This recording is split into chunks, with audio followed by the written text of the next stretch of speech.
भगवती सूत्र में कहा गया है, समनो वासगस्य णम भन्ते सामाईय कडस्य समनो वस्य अच्छमानस्य तस्य णम भन्ते किं रिया वहिया क्रिया कज्जै संपराइया क्रिया कज्जै गोयमा नो रिया वहिया क्रिया कज्जै संपराइया क्रिया कज्जै से केनठेनं भन्ते एवं बुच्चै नो रिया वहिया क्रिया कज्जै संपराइया क्रिया कज्जै कोयमा समनो वास यस्सणं सामाइय कडस्य समनो वस्य अच्छमानस्य आया अहिगरणी भवई आया हिगरण वत्तियम चरणम तस्य नो रिया वहिया क्रिया कज्जै संपरा इया क्रिया कज्जै से तेन ठेणम। प्रश्न किया गया, एक श्रमणोपासक, श्रमणों की उपासना करने वाला यानी श्रावक, वह श्रमणोपाश्रय साधुओं के उपाश्रय साधुओं के प्रवास स्थल में ठिकाने में बैठा है। और बैठा भी कैसे? सामायिक करके बैठा है। सामायिक की साधना में है।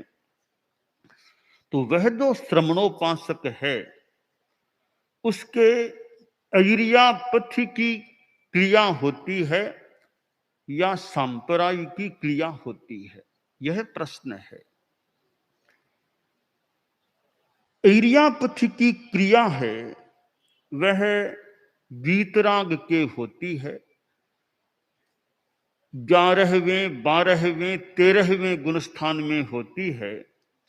14वें गुणस्थान में साधु वीतराग तो होता है, तो वहां तो कोई क्रिया वाली बात ही नहीं, बंधन होता ही नहीं है।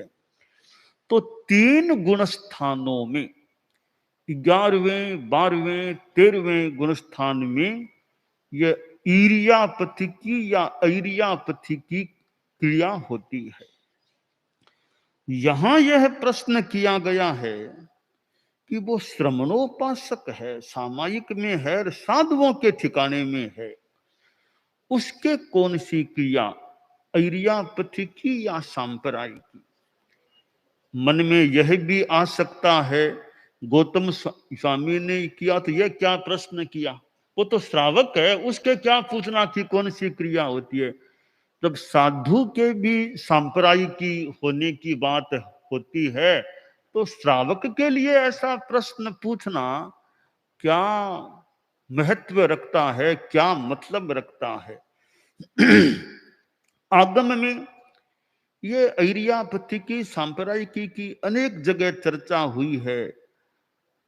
तो ऐसे प्रसंग हैं कि उनसे कहीं मन में ऐसा भाव आ सकता है तत्वज्ञ के मन में कि अवीतराग के भी ऐरियापथि की क्रिया आगम के आलोक में, ऐसे प्रसंग हैं गहराई से कोई भगवती जैसे सूत्रों का अध्ययन करे तो कुछ ऐसी ऐसी बात भी पढ़ने में आ सकती है।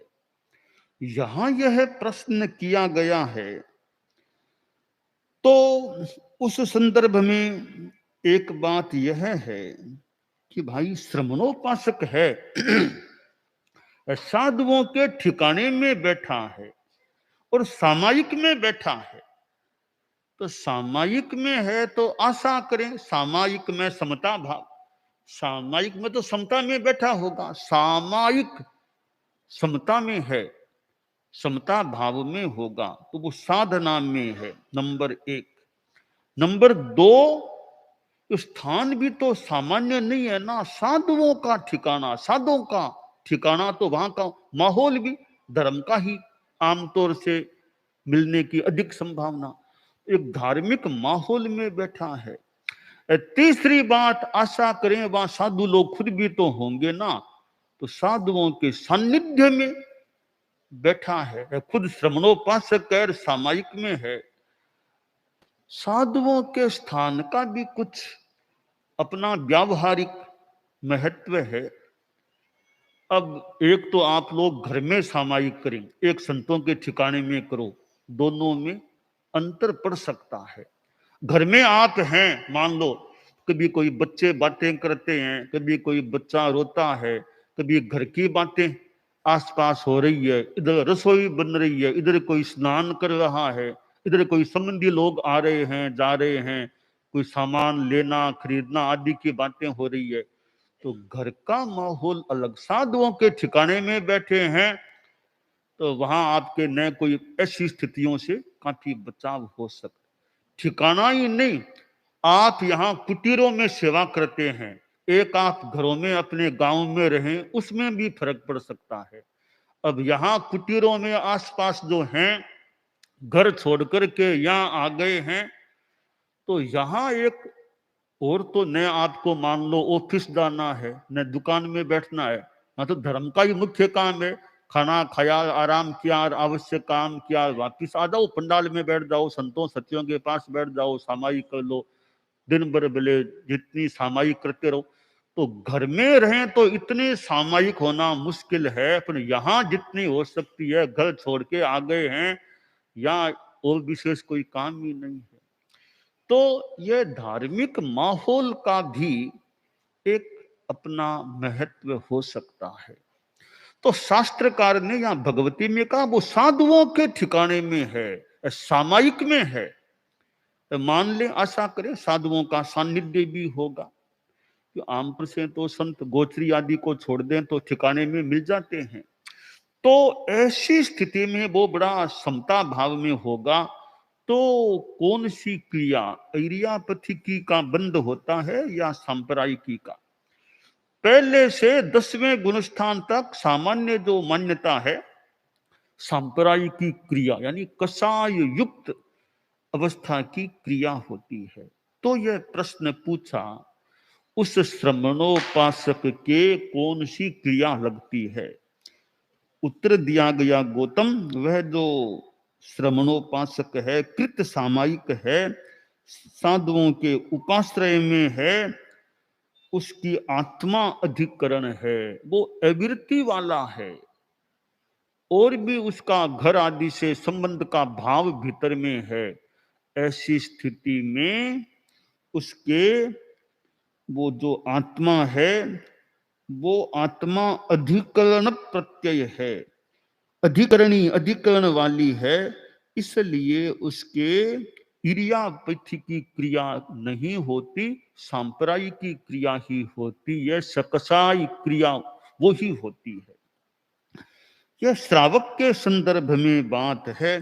भगवती सूत्र में यह कहीं कहीं श्रावक की बात भी आती है, गृहस्थों की बात भी कहीं कहीं भगवती में यह आती है। उनमें एक बात यह है कि श्रमणोपासक साधुओं के उपाश्रय में और सामायिक में है, उसके भी सांप्रदायिकी क्रिया होती है, इरियापथी की क्रिया नहीं होती है। यह सामायिक की बात है। श्रावक के तो अल्पकालिक या वो देश वृत्ति की सामायिक होती है, साधु के सामायिक है वो सर्ववृत्ति की, जीवन भर की सामायिक होती है। तो ऐसी सामायिक करने वाले मानो हमारे मंत्री मुनिश्री मगन मुनिश्री थे, जिन्होंने जीवन भर की सामायिक का व्रत ग्रहण किया था मगवागणी के पास, मगवागणी से। और परम पूज्य कालूगणी भी मगवागणी के पास ही दीक्षित हुए थे। तो लगता यूं है, आचार्य श्री कालूगणी मुनि अवस्था में थे तब से उधर मगन मुनि, दोनों में मानो दोस्ती चारा, मैत्री भाव, मित्रता का भाव। उम्र का तो थोड़ा फासला था, फिर भी उम्र में मगन मुनि बड़े थे, दीक्षा प्रियायते भी बड़े आज, परंतु दोस्ती चारा सा हो गया था। कई बार दोस्ती उम्र के फासले से भी हो सकती है। तो दोनों में मैत्री भाव था, साथ साथ दोनों रहे थे। और कई बार वो दोस्ती चारा लंबे काल तक निभना मुश्किल हो जाता है। कई वर्षों तक तो दोस्ती चलती है, फिर आपस में टूट भी सकता है। कभी तो यूयं वयम वयम यूयम इत्याशीन मति रावयो हो किंग जात मधुना ये न यूयं यूयं वयम वयम, कि तुम सो हम सो तुम, क्या फर्क है। यह भाषा होती है। थे सो मेर, मैं सो थे, आपा में कहीं फर्क है। कई बार वो संबंध टूट जाता है तो यूयम यूयम वयम वयम, तुम और हम अलगाव हो जाता है। परंतु लगता है मगन और आचार्य श्री कालू मुनि अवस्था से लेकर वे संभवतः उनका वो मैत्री संबंध लंबे काल तक चला। ठीक है, कभी आपस में कड़ी बात भी कोई हो जाए, कभी कड़ी बात भी एक दूसरे को मान लो कहने की हो जाए तो एक कड़ी बात है, वो संबंधों को तोड़ने वाली नहीं बने। अब साथ में है, आसपास है, तो कभी कोई कह भी दे। तो मगन मुनि भी थे इधर, कालुगणी भी, तो कालुगणी मगन मुनि को भी कभी फरमा देते, थोड़ा सा उलाना मान लो कुछ फरमा देते। और मगन मुनि भी थे, वो भी आचार्य वर को, यानी मैंने गुरुदेव तुलसी से सुना था, मैं भूल न करूं, यह तो कालुगणी की बात है। मगन मुनि तो कालुगणी के बाद में भी रहे थे, तो आचार्य तुलसी आचार्य बन गए थे। तो यूं तो मगन मुनि बहुत भक्ति भी करते, परम दयाल, परम बहुत वो लंबा है पाठ, अच्छा भक्ति का पाठ बोलते थे।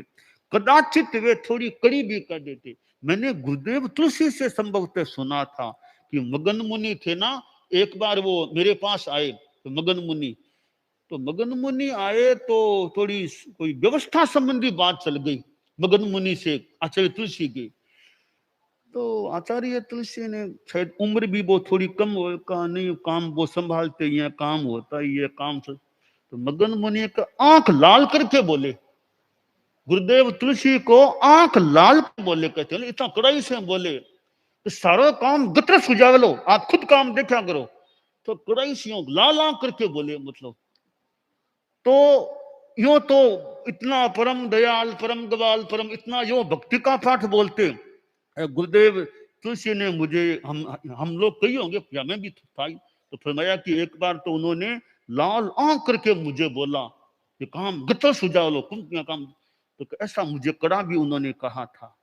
तो मंत्री है तो मंत्री कभी कभी कड़ा भी कर दे तो कह दे, क्योंकि आखिर विश्वस्त आदमी हो तो वो कड़ी बात भी कभी कह दे तो फबती है। वो दूधती गाय की लात भी कई बार खानी पड़े, दूधती गाय की लात भी खानी पड़े, कनाई कनाई। तो वे दूध तो मगन मुनि मानो दूधती गाय थी, तो आचार्य श्री को भी थोड़ी लात की मानो खानी पड़ी, उन्होंने कड़ी बात भी कह दी तो कह दी। तो यह नीति की बात है कि दूधती गाय की लात भी खानी पड़े, खानी पड़ सके, कनाई कनाई। तो मगन मुनि कालुगनी के पास रहे, और उनका तो बहुत एक थोड़ा इतना दोस्ती चारा का संबंध था कि वो जैसे मित्र मित्र आपस में बात करते हैं, वैसे वो लगता है कभी कभी वो मित्र की तरह। वो तो आचार्य थे, वो मुनि थे, तो भाई मित्रता में वो एकदम मित्र के रूप में कभी मानो बात हो जाती है, तो वे आपस में यूं मित्र की तरह भी व्यवहार करते। कालूगण ने भी उनका अपना मान सम्मान मान लो रखा, कभी कभी कड़ी बात भी कह दी तो कह दी कालूगण ने भी, पर यूं आपस में उनका लगता है एक दोस्ती चारे का संबंध वो रहा था।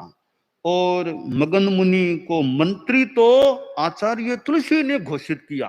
पहले वो मंत्री रूप में घोषित नहीं थे, मंत्री रूप में विधिवत उनको आचार्य तुलसी ने नियुक्त किया था।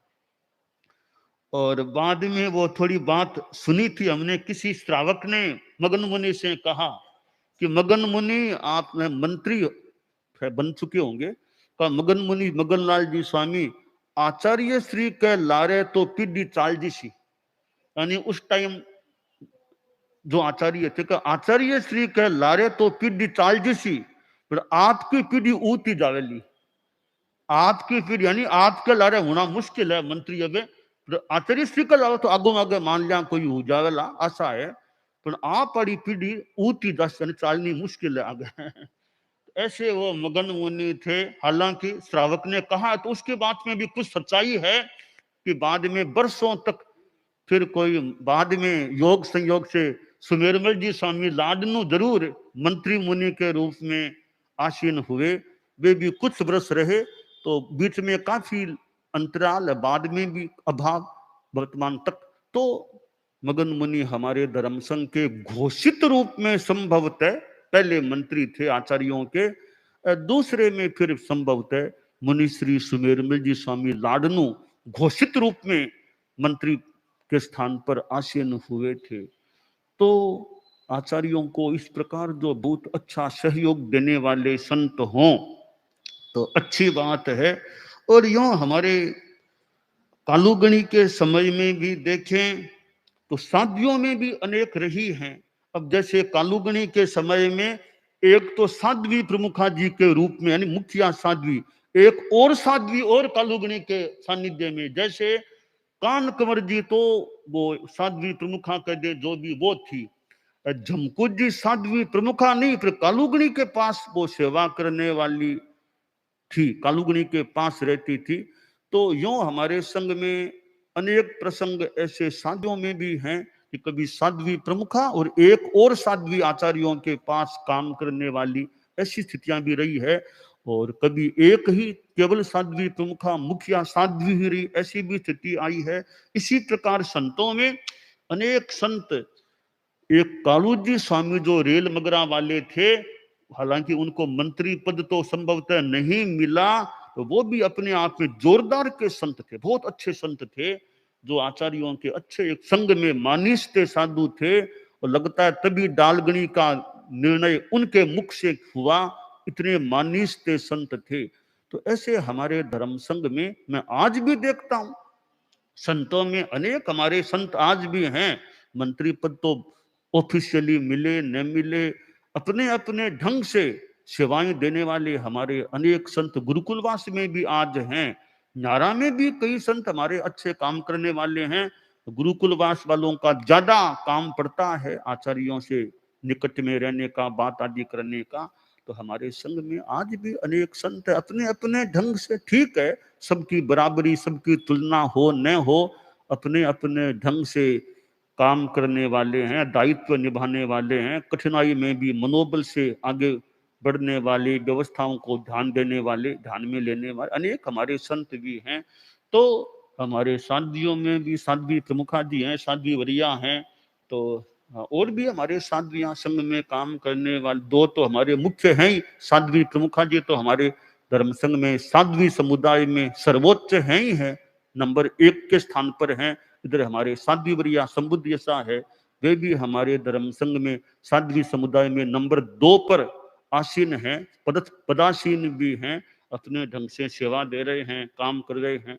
तो आचार्यों के अनेक यों सहायक भी होते हैं, और समय समय पर हमारे धर्म संघ में ऐसे अनेक चारित्रात्माएं हुए भी हैं जिन्होंने अपने ढंग से धर्म संघ को सेवा दी है।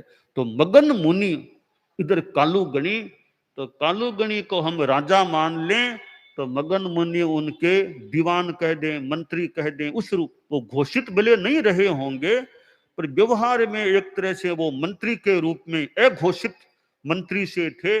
और अनेक बातों में जैसा बताया गया, दीक्षा देना तो भी दीक्षार्थी को पहले परखो कैसे क्या, तो वो मगन मुनि वो बात कर लेते कैसे क्या है, क्या स्थिति है। तो ऐसे दीक्षार्थी के बारे में निर्णय, अब बिहार यात्रा किधर करनी, किधर क्या करना, तो उसमें मगन मुनि का अपना चिंतन।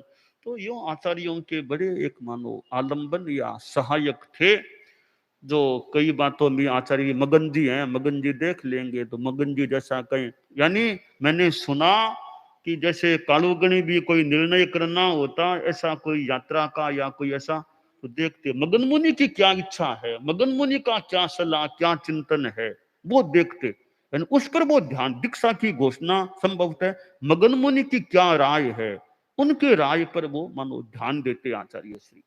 बहुत बड़ी बात है कि आचार्य किसी साधु की बात पर, जो युवाचार्य भी नहीं है या घोषित मंत्री भी नहीं है, ऐसे मुनि जी की बात पर इतना ध्यान दें, उनका कितना अपना व्यक्तित्व रहा होगा, या आपस के संस्कार कालुगणी के मगन मुनि के रहे होंगे कि कालुगणी इतना मगन मुनि की बात पर ध्यान देते थे, दीक्षार्थी की बात पर ध्यान देते। आजकल तो हमारे, आज भी हमारे दीक्षार्थी, वो तो परंपरा, आज भी हमारे भाई लोग, पुरुष भी आते हैं, बाइयां भी आती हैं।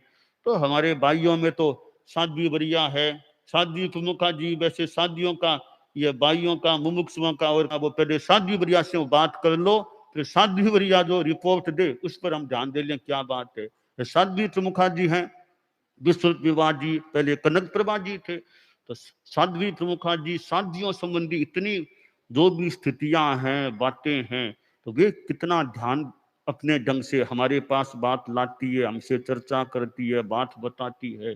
इतना बड़ा साध्वी समुदाय है, 550 से भी प्लस साध्वियां हैं। तो साध्वी प्रमुखा विस्तृत विभा जी हैं, वो अपना समय लगाना, दिमाग लगाना भी कैसे क्या व्यवस्था हो सकती है, फिर हमारे पास अपनी सलाह देना, रिपोर्ट देना, अपना चिंतन देना, स्थिति बताना, और फिर हमारी बात कई बार साथियों को बताना। तो यह एक बड़ा एक कार्य, प्रशासन शासन का कार्य होता है।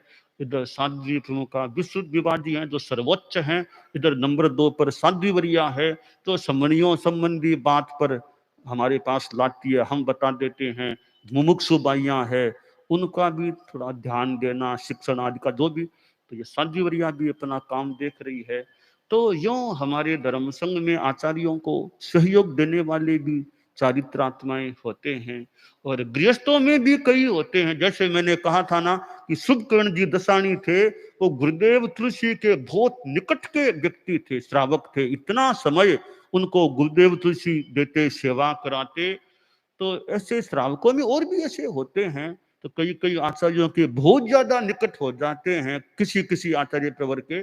तो श्री शुभकर्ण जी दसानी को तो मैंने आंख से खुद ने देखा था, वो कितनी गुरुदेव उनको सेवा कराते। तो वे वैसे सुजानगढ़ के थे, मूलतः वो सरदार शहर के होते संभवतः। उनके पिता मोतीलाल जी दसानी थे, वो सरदार शहर से फिर वो इधर गोद आ गए, हजारीमल जी रामपुरिया के, तो सुजानगढ़ के हो गए।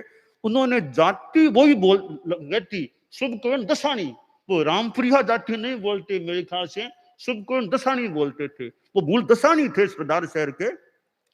तो ऐसे हमारे श्रावकों में भी कई कई बहुत। अब रूपचंद जी सेठिया थे, तो दालगणी ने उत्तराधिकारी का पत्र लिखना था, तो रूपचंद जी को कहा तुम भले रहो, उठने की जरूरत नहीं है। कितना बड़ा सम्मान।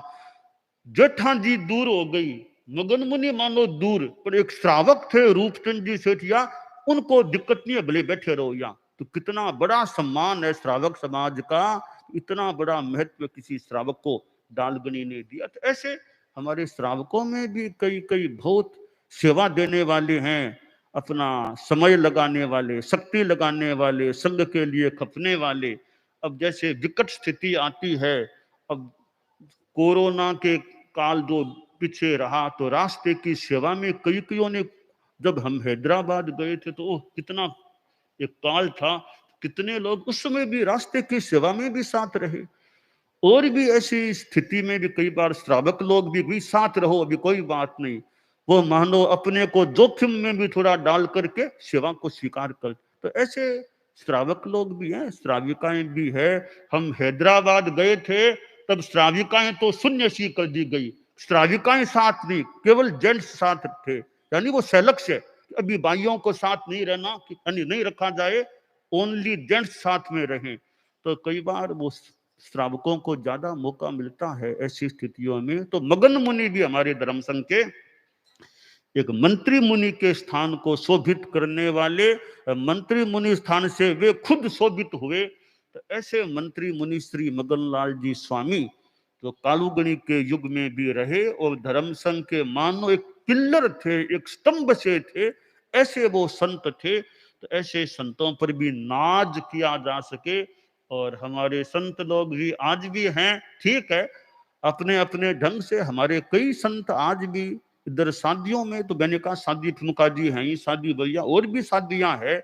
ज्यादा हमारा काम सब साथियों से नहीं भी पड़े, कई कई साथियों से काम पड़ता है, तो संत तो ज्यादा निकट भी कई काम वो संत लोग करते हैं, उनका अपना चिंतन भी होता है, दिमाग भी, अपनी कर्मठता भी होती है, समर्पण भी, श्रद्धा भी मान ले, एक थोड़ी कठिनाई को भी मानो झेलने की भी भावना हो सकती है। आज भी हमारे संतों में अनेक संत, तो मगन, चूंकि मगन मुनि का आज प्रसंग है, तो हमारे मगन मुनि के जो दायित्व थे, तो हमारे आज भी संत अपने कोई कोई दायित्व, कोई कोई दायित्व अपने अपने ढंग से यूं संभालते हैं। तो हमारे धर्म संघ में ऐसे मगन मुनि जैसे संत भी उभरते रहें, आगे आते रहें, और ऐसे कमी वाली तो संभवतः विशेष कमी तो आज भी है, ऐसा करना भी कठिन है, परंतु घोषित रूप में कोई हो न हो, हमारे मुख्य मुनि तो मुख्य मुनि है ही है, मुख्य मुनि तो है ही। कि मुख्य मुनि अलग चीज है, मंत्री मगन मुनि थे, वो मुख्य मुनि नहीं थे, वो मंत्री मुनि थे। तो मुख्य मुनि अलग परंपरा होती है और मंत्री की अलग परंपरा होती है। तो उन्होंने तो वो मगन मुनि अंतरंग कार्यों में पंची करती, कि वो परंपरा अलग है, उनकी बाह्य कार्यों तक सीमा थी, संघ के अंतरंग कार्यों में प्राय वो बीच में ऐसे नहीं आते मेरे ख्याल से, वो उनको बाह्य रूप में ज्यादा रहते, एक परंपरा अलग होती है। तो मगन मुनि जैसे संत भी संघ को चाहिए, हमारे संतों में मगन मुनि जैसे कुछ अंशों में तो संभवतः खोजने से आज भी मिल जाएंगे, और भी संत हमारे उभरते रहें, अच्छा काम करते रहें।